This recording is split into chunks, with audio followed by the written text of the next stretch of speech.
Hello అండి, నా పేరు Indira Priyadarshini, Karyeshu event organiser from Visakhapatnam. And ఇటీవల మన కోల్కతా నడిబొడ్డున జరిగిన ఆర్చికర్ హాస్పిటల్లో జరిగిన వైద్య విద్యార్థిని అత్యాచారం హత్య కేసు ఎంత ప్రకంపనం సృష్టించిందో అందరికీ తెలుసు. అది విన్నాక బాధపడని లేకపోతే హృదయం స్పందించిన వాళ్ళంటూ లేరు. అంత బాధాకరమైన విషయం. చెప్తుంటే చూస్తుంటేనే మనకి ఎంతో హృదయం విలవిల్లాడిపోయింది. మేమందరం ఈ మధ్య డిస్కస్ చేసుకున్నాం, లేడీస్ అంతా కలిపి.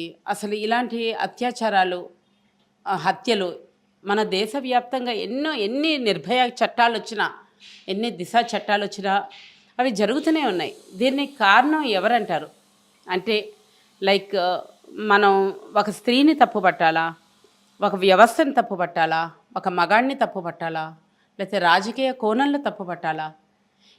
వీటికి కారణం ఎవరని ఒక డిస్కషన్ వచ్చినప్పుడు చాలా అంటే ఇప్పుడు ఈ అమ్మాయి కేసే మనం తీసుకుంటే కారణాలు ఏంటో మనకు తెలీదు. అంటే రకరకాలుగా చెప్తున్నారు అమ్మాయి గురించి.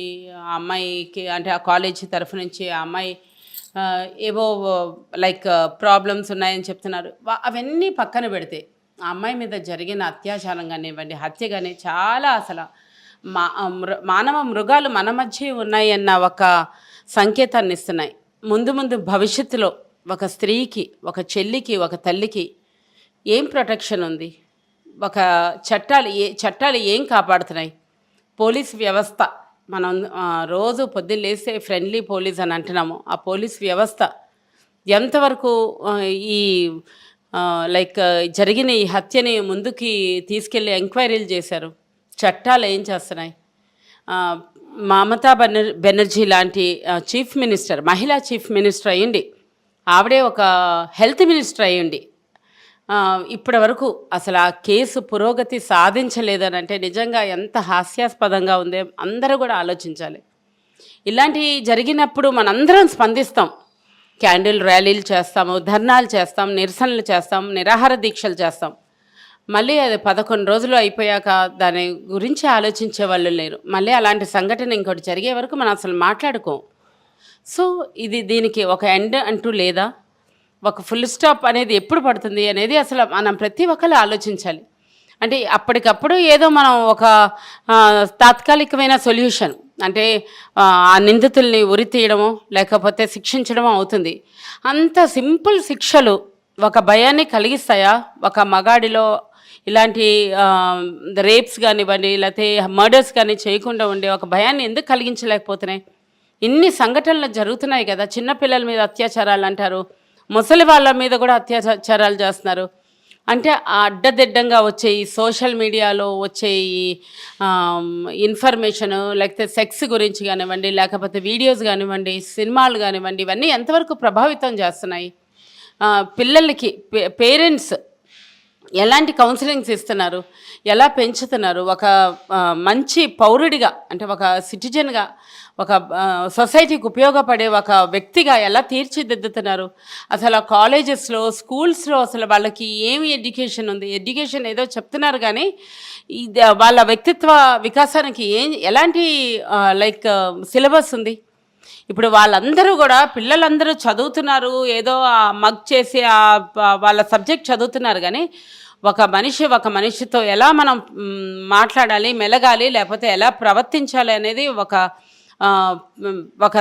లైక్ ఒక మేల్ అంటే ఒక అబ్బాయి ఒక అమ్మాయితో ప్రవర్తించే తీరు కానీ, వాళ్ళని చూసే విధానం కానీ ఏంటనేది ఏ కాలేజీల్లో చెప్తున్నారు? ఒక యోగాలు, ఒక మెడిటేషన్లు, ఒక లైక్ కొన్ని ఇలాంటివి కూడా ఎంతో వాళ్ళ పాజిటివ్ థింకింగ్ని ఇచ్చేస్తాయి. ఏ కాలేజీలో ఉన్నాయండి? ఒక యోగా ఎక్కడుంది? ఒక మెడిటేషన్ ఎక్కడుంది? వాళ్ళకి ఒక పర్సనాలిటీ డెవలప్మెంట్ కోర్సెస్ ఎక్కడున్నాయి? ఎంతకొచ్చి ఆ ఫిజిక్స్, కెమిస్ట్రీ, మ్యాథ్స్, బయాలజీ తప్పితే వాళ్ళకి వేరే కోర్సెస్ ఏమున్నాయండి? వాళ్ళ మగపిల్లలు, ఆడపిల్లలు ఎంతో స్ట్రెస్తో ఉంటారు.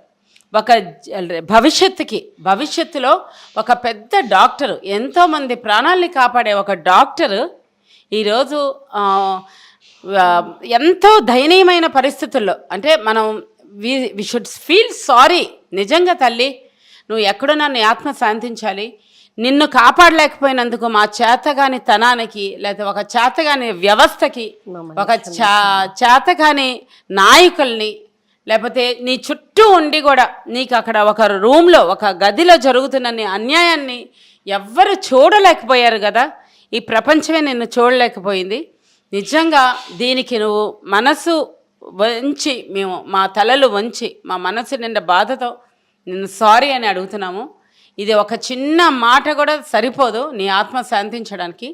ఇలాంటివి భవిష్యత్తులో జరగకుండా, అంటే ఒక డాక్టర్కి జరిగింది, చిన్న పిల్లలు ఒక పల్లెటూరులో, ఇప్పుడు ఆర్జికర్ హాస్పిటల్ అని పెద్ద హాస్పిటల్స్లో ఎంతోమంది డాక్టర్స్ ఉన్న, పేషెంట్స్ ఉన్న, చుట్టూ అంతమంది ఉన్న జనంలో తనకి ఈ అన్యాయం జరిగితే కనీసం తన్ని రక్షించే వాళ్ళు నలుగురు వస్తారని తను ఆశపడి ఉంటుంది. లాస్ట్ మినిట్ వరకు అంత స్ట్రగుల్ అయ్యింది. ఆ 40 నిమిషాలు తన ఎంత మరణ వేదన అనుభవించి ఉంటుంది, ఎంత ఘోష తన ఈరోజు కూడా తన ఆత్మ అలా ఘోషిస్తూ ఉంటుంది. ఆ తల్లిదండ్రులకు తీరని బాధ. తన కూతురు ఒక డాక్టర్ అయ్యి సొసైటీకి ఎంతో ఉపయోగపడేలాగా, పేదలకి ఎంతో సహాయం చేసేలాగా తను బయటికి రావాలనుకునే వాళ్ళ తల్లిదండ్రుల ఆశలు కూడా అడియాసలు అయిపోయాయి. ఎవరికి చెప్పుకుంటారు ఆ తల్లిదండ్రుల బాధ? ఈరోజు మనం నిలబడ్డాం, ఈరోజు అందరం వాళ్ళకి సపోర్ట్ ఇస్తా అన్నాం. రేపటి వాళ్ళ బాధని ఎవరు తీరుస్తారు? వాళ్ళకి ఖచ్చితమైన పనిష్మెంట్స్ ఉండాలి. ఎలాంటి పనిష్మెంట్ అంటే భయపడేలాగా, అంటే ఇంకొక తప్పు జరగాలంటే వాళ్ళు భయపడేలాగా. మనం కొన్ని కంట్రీస్ గురించి మాట్లాడుకున్నప్పుడు, అరబ్ కంట్రీస్ గురించి, వాళ్ళ శిక్షలు చాలా కఠినంగా ఉంటాయి. చేతులు కాళ్ళు విరిచేస్తారు, లేదా మెడలు తీసేస్తారు, బహిరంగంగా ఉరి వేస్తారంటే నిజంగా అలాంటి శిక్షలే ఉండాలేమో. అలాంటివి ఉంటేనే భయం అనేది ఒకటి పుడుతుంది. ఆ భయంలోంచే ఇంకా ఆడవాళ్ళకి ఎలాంటి గౌరవం ఇవ్వాలి అనేది ఒక మెసేజ్ మనం పాస్ చేయాలి. రాఖీ జరుపుకుంటుంది దేశం అంతా. ఒక సోదరికి అన్యాయం జరిగిందే, ఎవ్వరు కాపాడలేక ఈ రోజు వరకు హత్య జరిగిన ఇన్ని రోజులకు కూడా, ఈ రోజు వరకు కూడా దాని వెనకాల ఎవరెవరు ఉన్నారు ఏంటి అనేది ఒక బయటికి రాలేదంటే మన రాజకీయ వ్యవస్థ కానివ్వండి, మన చట్టం కానివ్వండి, న్యాయం కానివ్వండి, ఏం సాధించాం మనం. మొన్నే కదా రీసెంట్గా మనం ఇండిపెండెన్స్ డే చేసుకున్నాం. ఇండిపెండెన్స్ డే చేసుకొని ఉపయోగం ఏంటండి? ఇంత ఇండిపెండెన్స్ డే చేసుకొని మన అందరం కూడా స్త్రీకి స్వేచ్ఛ కావాలి, అలా కావాలి, ఇలా కావాలని చట్టాలు తేడం కాదు కదా. ఒక స్త్రీని గౌరవించడం ఎలాగా అనేది, లేకపోతే ఎలా వాళ్ళకి రెస్పెక్ట్ ఇవ్వాలనేది నేర్చుకోవాలి. ప్రతి మగాడు కూడా నేర్చుకోవాలి. దీని వెనకాల ఉన్న రీజన్స్ అన్నీ తీసి, అసలు ఎందుకు జరుగుతున్నాయి ఈ రీజన్స్, అసలు ఆ అమ్మాయికి ఎందుకు అలా జరిగింది, ఏమైంది అనేది తెలుసుకోవాలనుకుంటే నిమిషంలో పని అండి. ఎందుకంటే సీసీ కెమెరాలే కానివ్వండి, లేకపోతే అక్కడ ఉన్న సాక్ష్యాలే కానివ్వండి, కానీ ఈ సాక్ష్యాలు చెరిపేసి అక్కడ అన్నీ తారుమారు చేసేసి ఇక్కడే వాళ్ళలో ఉన్న లోపాలు అవన్నీ తెలిసిపోతున్నాయి. వాళ్ళు కప్పేయాలనుకుంటున్నారో నిజాలని, అవన్నీ కూడా మనకి చాలా క్లియర్గా ఒక చిన్న నార్మల్ కామన్ పర్సన్ అడిగినా చెప్తారు. ఎందుకంటే ఈ రోజుల్లో ఒక దొంగ దొరికితేనే ఇలా పట్టుకుంటున్నారు. ఒక బంగారు దుకాణంలో ఒక చోరీ జరిగితే వితిన్ 24 అవర్స్లో పట్టుకుంటున్నారు. ఒక బ్యాంకు రాబరీ జరిగితేనే పట్టుకుంటున్నారు. అలాంటిది ఒక నడిబొడ్డున జరిగిన ఒక కేసులో లై డిటెక్టర్ టెస్ట్లు అంటున్నారు, కోర్టులు అంటున్నారు. ఎన్ని రోజులు ఇలా డ్రాగ్ ఆన్ చేసి దాన్ని డైల్యూట్ చేసేసే వరకు అందరు ఇచ్చేస్తారు. దీంట్లోనే మళ్ళీ రాజకీయ నాయకులు వాళ్ళ పాత్ర, మళ్ళీ దీన్ని రాజకీయం చేసి వీళ్ళందరూ ఈ కేసెస్ని డైల్యూట్ చేసి, అందుకనే చట్టాలని, న్యాయాల్ని చాలామంది నమ్మడం మానేశారు.